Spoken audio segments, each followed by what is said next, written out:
Now, let's be honest. As we read this story, David doesn't look so good. In the narrative, we see desperate David acting irrationally, even resorting to sinful lying. He straight up deceives a holy priest of the Lord while present in God's holy tabernacle. It's the result of his mind being overthrown by fear.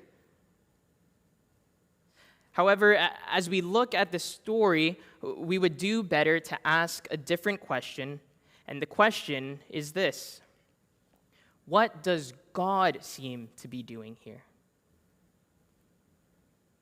What does God seem to be doing here?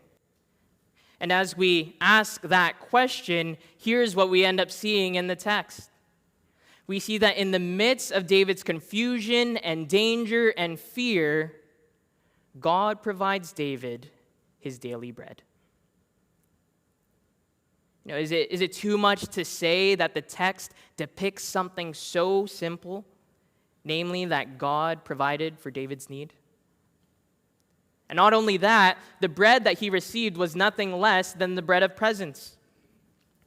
Every Sabbath, these 12 loaves would be piled on the table on the north side in the tabernacle. And this bread, it was meant to symbolize that God sustains and supplies his people's need. And so, in other words, the holy bread, which was meant to symbolize God supplying his people's need, actually met David's need in this moment.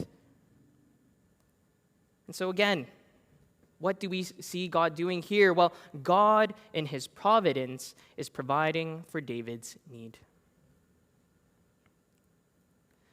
Now, Pastor Dale Ralph Davis, he anticipates an objection some might have at this point. Some people might object, David, in all his scheming and deception, he doesn't deserve this provision. His response is, well, what else is new? Who would have daily bread if it rested on our deserving it? None of us. In the end, we only receive God's provision and daily bread not because any of us are worthy, but because we serve a gracious God. And so, Christian, as we see God's providence in providing for David, be reminded that God provides for his people in all their needs. Yes, one may be under a heavy load, boxed in and pressed down under various vocational or maybe emotional, spiritual, circumstantial pressures. But am I still eating every day? Do I have water to drink and clothes to wear? Doesn't God's small provision, even in my big problems, tell me something?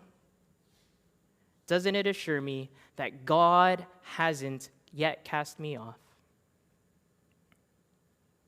Well, how about you? Do you find yourself today under a heavy load of worry and cares? Do you sometimes think that you will crumble under the pressure? Well, then look then to God's daily provision and remember that just as God did not cast off David, even in his folly and in his sin, God will remain faithful to you.